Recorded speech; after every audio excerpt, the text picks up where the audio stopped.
Episode की start में हम उस मास्क वाले डिसाइपल को देखते हैं जो युन से कहता है आज तो मैं तुम्हें मार ही दूंगा, लेकिन अगर तुम आसान मौत मरना चाहते हो तो अपना स्वॉर्ड बॉक्स मुझे दे दो।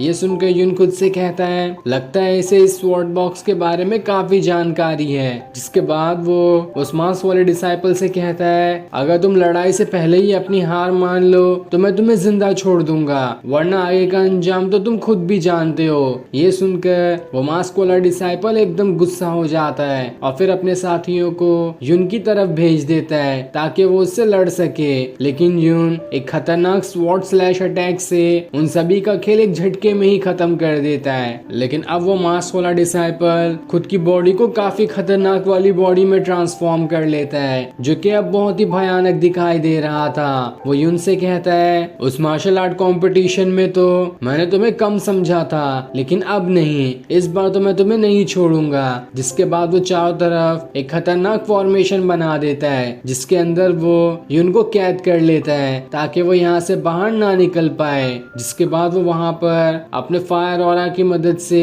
युन के ऊपर बहुत सारे अटैक किए जा रहा होता है, लेकिन युन एक पंच मारते साथ ही उसके फॉर्मेशन को तोड़ देता है। ये देखकर वो मास्क वाला डिसाइपल भी एकदम हैरान था कि आखिर इतनी जल्दी इसने मेरे फॉर्मेशन को कैसे तोड़ दिया।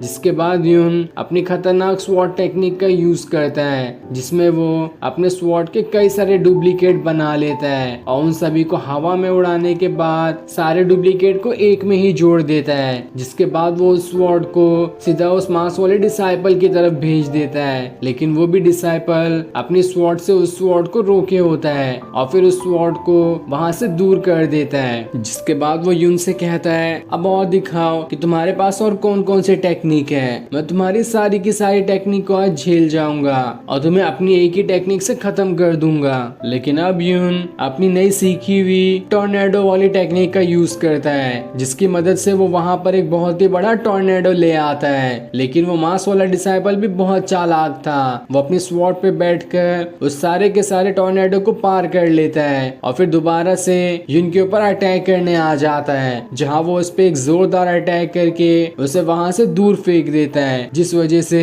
युन के मुंह से खून भी आने लगा था। और अब वहां पर वो मास्क वाला डिसाइपल आ जाता है जो अपनी खतरनाक स्वॉर्ड लिए युन के ऊपर अटैक करके उसका खेल खत्म करने वाला था। लेकिन जैसे वो उस पे अटैक करने वाला होता है इससे पहले ही युन वहां से हट जाता है और अपनी टूटी हुई स्वॉर्ड निकाल लेता है जो कि वही लकड़ी वाली स्वॉर्ड थी और उसकी मदद से उसका सारा का सारा ऑरा एक साथ उस मास्क वाले डिसाइपल की तरफ फेंक देता है। और ये अटैक इतना खतरनाक था कि वो मास्क वाला डिसाइपल वहां से उड़ते हुए बहुत दूर चले जाता है और अब वो अपने रियल फॉर्म में भी आ चुका था जहां वो एकदम घबराया होता है। तब युन उसके पास आकर उससे पूछता है बताओ मुझे कि आखिर तुम मेरी स्वॉर्ड बॉक्स के बारे में क्या जानते हो, तुम उसके बारे में कुछ तो कुछ जानते ही हो, इसलिए तुमने मुझसे वो स्वॉर्ड बॉक्स मांगा था। तब वो मास्क वाला डिसाइपल उसे बताता है एशियन टाइम पे पर्पल काइट स्वॉर्ड मास्टर हुआ करता था, उसके पास बहुत ज्यादा पावर्स थी और वो कुआनयान खंडरों में रहता था। ऐसा कहा जाता है कि उसके पास इतनी ज्यादा पावर्स थी कि वो पूरी दुनिया में राज कर सकता था और उसी ने अपनी पावर की मदद से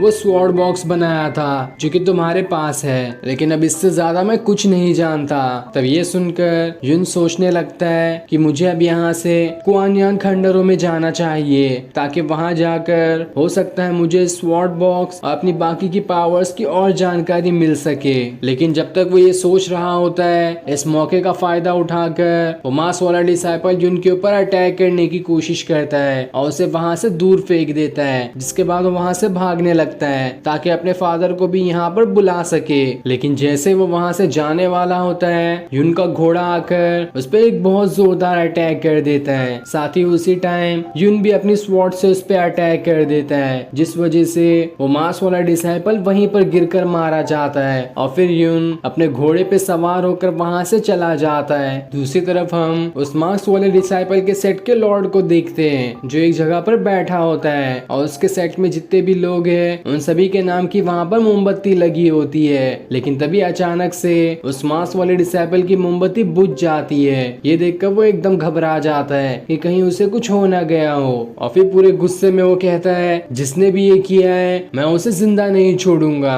दूसरी तरफ यंग मास्टर अपने फादर के पास आकर कहता है ब्लड क्लाउड सेक्ट ने कॉन्ग फैमिली को मार दिया है और वो लोग अब वहाँ से सीधा यहीं पर आ रहे हैं ताकि हमें भी मार सके। ये सुनकर यंग मास्टर का फादर भी हैरान रहता है कि आखिर उन्हें अब क्या हो गया।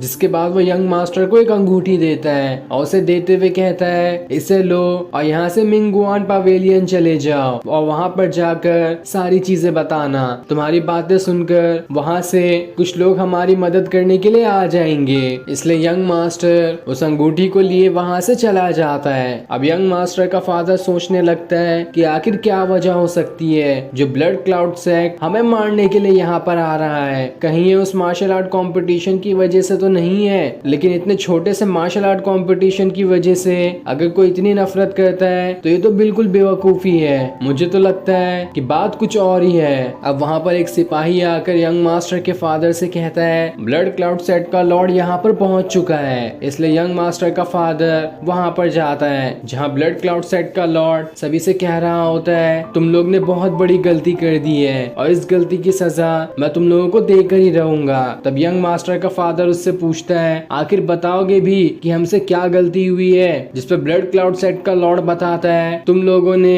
उस मास्क वाले डिसाइपल को मार दिया, इसकी सजा तो मैं तुम्हें देकर ही रहूंगा। लेकिन यंग मास्टर का फादर कहता है तुम्हें गलत फहमी हुई है, ऐसा कुछ नहीं है। पर इस चीज से उस ब्लड क्लाउड सेट के लीडर को बहुत ज्यादा गुस्सा आ जाता है और वो सीधा एक काफी खतरनाक वाला अटैक यंग मास्टर के फादर पे कर देता है, जिस वजह से वो बहुत ही ज्यादा इंजर्ड हो जाते हैं क्योंकि उनके पास तो बहुत कम पावर्स है और उनसे कहीं ज्यादा पावर्स उस ब्लड क्लाउड सेट के लॉर्ड के पास है। और वो जैसे ही एक खतरनाक वाला अटैक यंग मास्टर के फादर पे करने वाला होता है इससे पहले ही वहां पर कोई आ जाता है, लेकिन वो कौन था हमें पता नहीं चलता और फिर ये सीन दिखाते ही ये एपिसोड यहीं पर एंड हो जाता है। Thanks for watching.